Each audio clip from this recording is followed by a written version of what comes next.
Well, Jean, today we're looking at a heart that obeys.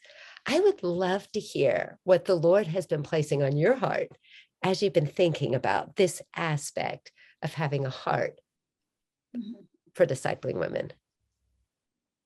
Well, Deb, I've been thinking that obedience is an avenue for intimacy with God. And I was thinking about Peter, that when Jesus was being crowded, borrowed a boat. Jesus and the other fishermen were cleaning their nets. And he said to them afterwards, put in your nets, go out in the deep, put out your nets again. And Peter said, we fished all night and we were unsuccessful. And I can think of him with his expertise. This is my field. I know that uh, the fish just aren't out there right now. I just got the nets cleaned.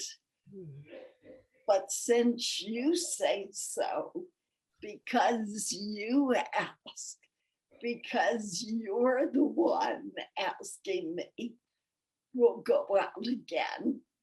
And they do and get this miraculous catch of fish. And it wasn't even the fish that that blew Peter away. It was the realization that Jesus had done something absolutely miraculous, and he fell at his feet.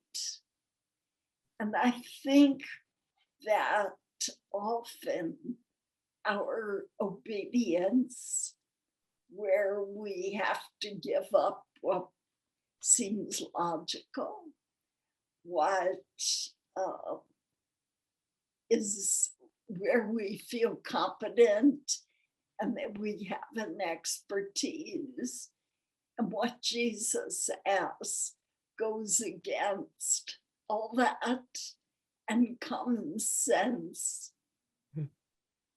But the intimacy that's produced.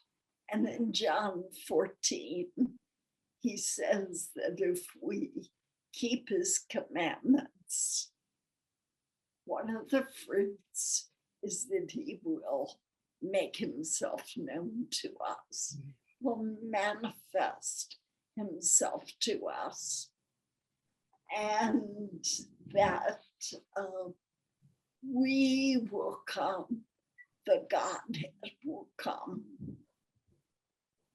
to make their home in that person. And so obedience becomes just a place of blessing. And I have a friend who's been in a difficult marriage, and God asked her to fast for 40 days. It wasn't a total fast. After reading this passage for her husband, and she said, Lord, I've been praying for years for him without seeing a lot. But because you ask, I will do it.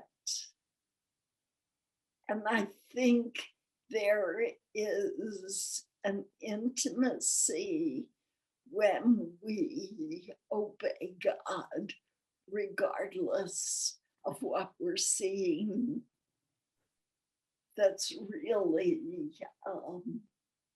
important.